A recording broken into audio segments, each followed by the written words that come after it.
Главной заслугой заповедника, по нашему мнению, является все-таки именно сохранение сайгака.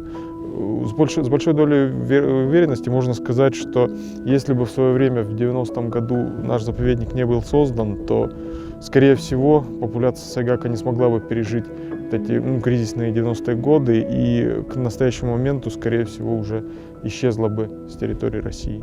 Меня спрашивают, что же такого заповедник за эти 30 лет принес людям. Мне кажется, самое главное, что произошло, это то, что заповедник сохранил дикую природу степи для людей.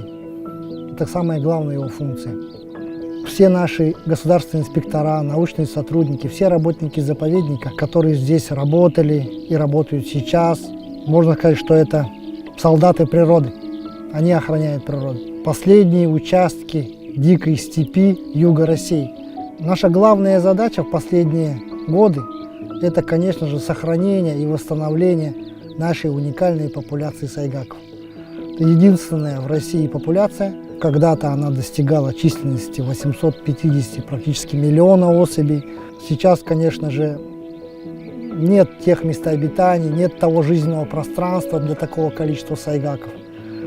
Но, тем не менее, мы стремимся к тому, чтобы сайгаков было больше. И он сохранился не только в заповеднике, но и расселился по всей нашей калмыцкой степи. Еще одна идея, которой одержимы сотрудники заповедника в последние годы, это возрождение обитателей древней степи. Когда-то здесь жили древние бизоны, дикие верблюды, дикие лошади-тарпаны, жили и куланы. Вот из всего этого многообразия остались только сайгаки. Заповедник «Черные земли» входит в систему мировых биосферных резерватов.